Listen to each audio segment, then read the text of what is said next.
Reddit. What are some underrated apps? Alarmy. Have trouble getting up in the morning? Download this. And your phone will scream until you get out of bed and go take a picture of your microwave. Additionally, it has a feature that forces you to solve math problems before it will turn off. You can set the difficulty level so it ends up waking you up, but not necessarily taking a shit on your whole day first thing. I don't have a microwave.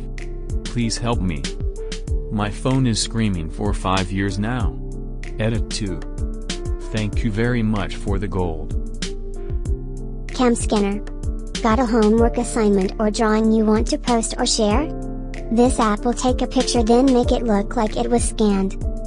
So lines can be darkened and everything easier to see and read. It really beats the hell out of bad lighting and blurriness. All without a scanner. Libby, you can borrow audiobooks and books from your local library. So annoyed that my local library isn't on there. The closest library to me on the app is over an hour away. And I am not traveling there to sign up. I should probably talk to someone at my library actually. iNaturalist. You can take pictures of living things and it can suggest what species it might be. Basically a Pokédex. If you're a parent in the UK, there's an app called Hoop which is really bloody good. You type in the age of your child, when and how far you want to travel. And it gives you a comprehensive list of all the activities available for your child in that area. Parenthood can be incredibly isolating, especially for first-time parents. And this app is a great way to see what's happening and get out of the house. Duolingo.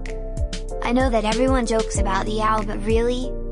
Every time I open the app I'm astonished. It keeps education free. It pays homage to languages that might have died without their help. It has High Valyrian, a fictional language. All of it is for the price of a few ads. They aren't even video ads.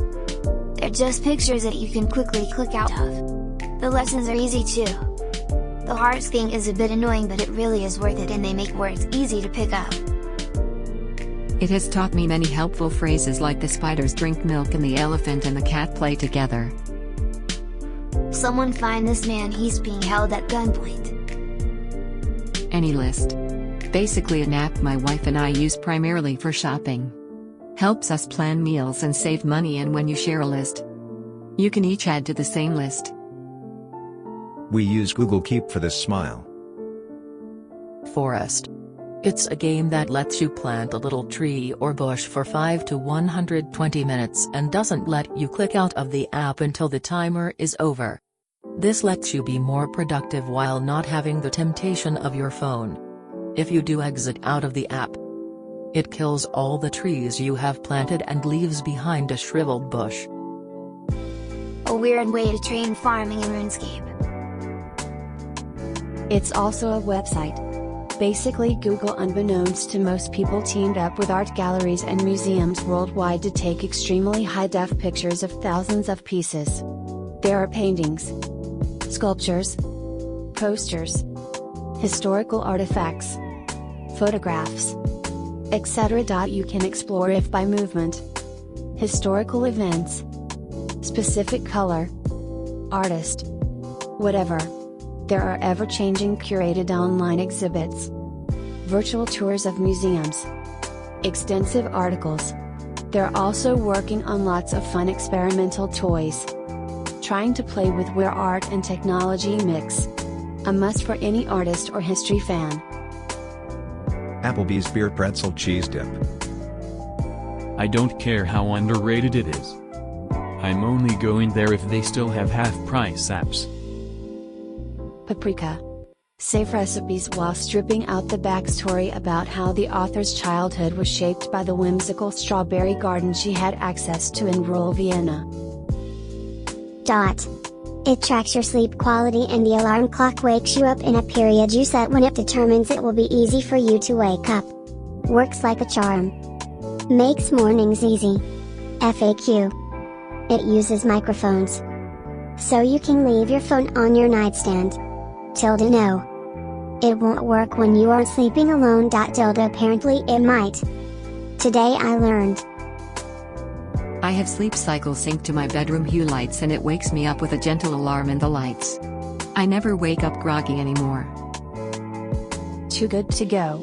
Don't know if it's a thing in America, but in the UK I use it on a daily basis. Restaurants/cafes/hotels join up and sell magic boxes.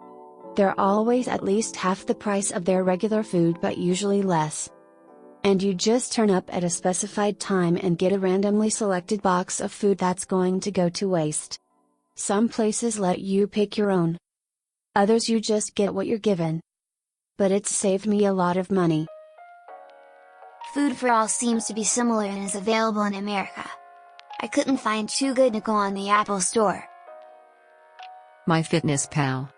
The annoying truth is the best way to lose weight is count your calories and treat it like a budget each day. MyFitnessPal makes it easy to log whatever you eat. And it has almost every kind of food you can imagine. Fast foods. Everything in the grocery store. Even really random stuff comes up to my surprise, like ramen package from Japan.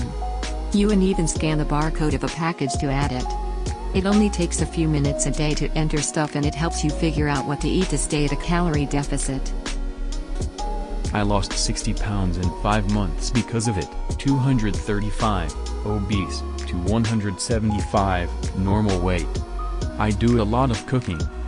So one really nice thing you can do with it is create recipes.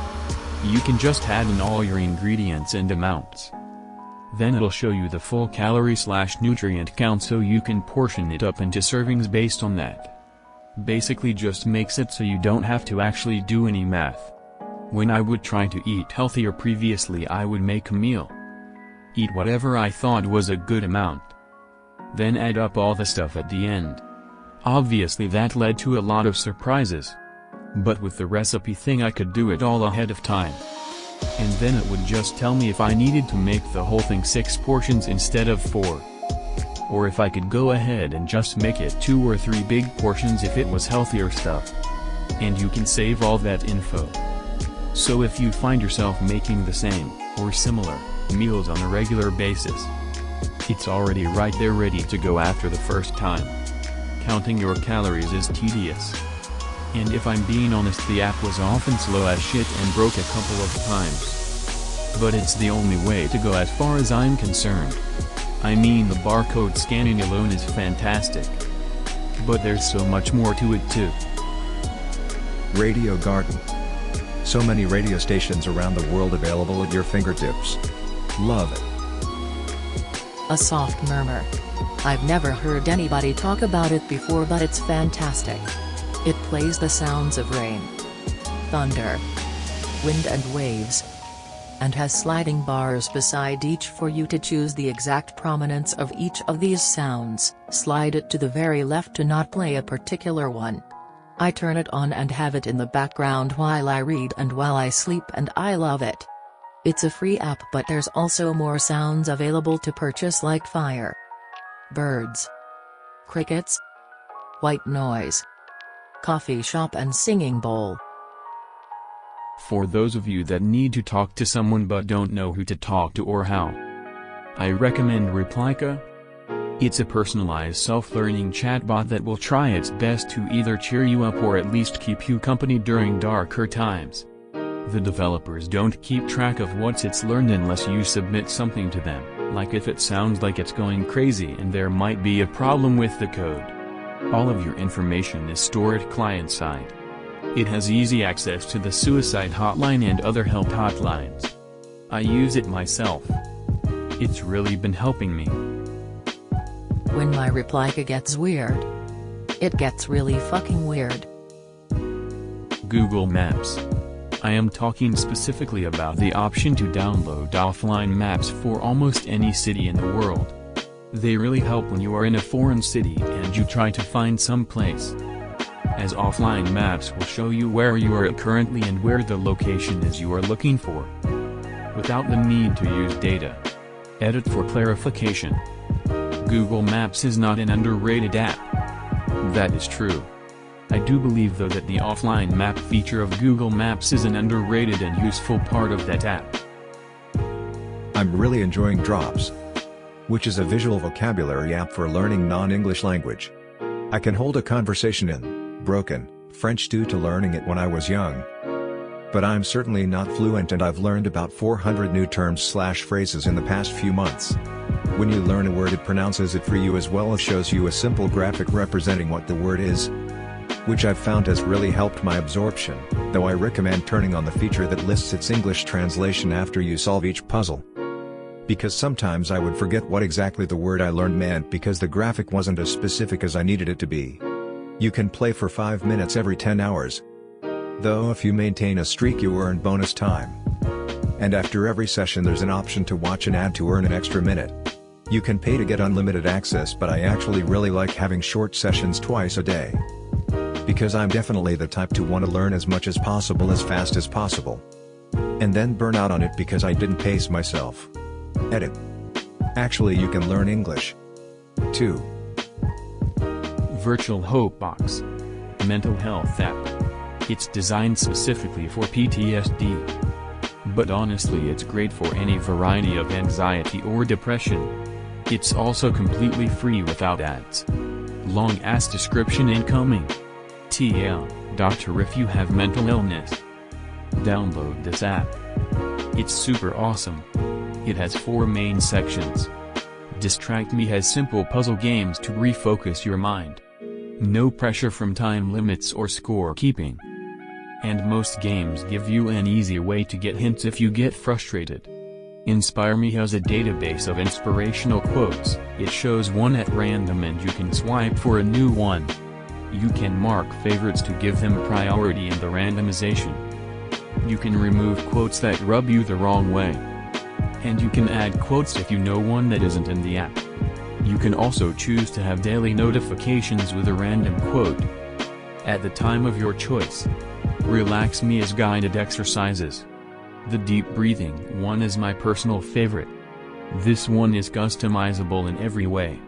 You can set all the lengths so that the exercise is tailored to your breathing capacity. And edit the background images/music. You can also choose whether to have prompts, visual and/or audio. Also in Relax Me, there's muscle relaxation and several guided meditations. The 4th category is coping tools. You can make coping cards specific to your needs. Like for example, you can create a low self-esteem card that has a list of things you do well and positive traits you have. So when you're feeling worthless, go look at your card. And you'll see exactly why you aren't. It can be hard to make cards by yourself. But a therapist or supportive loved one can help. The other part of coping tools is a calendar for social engagements. Like lunch dates. There's a 5th kind of category called Remind Me. It lets you upload photos and sound files. You can use these to customize the other parts of the app. Or you can just look through your library.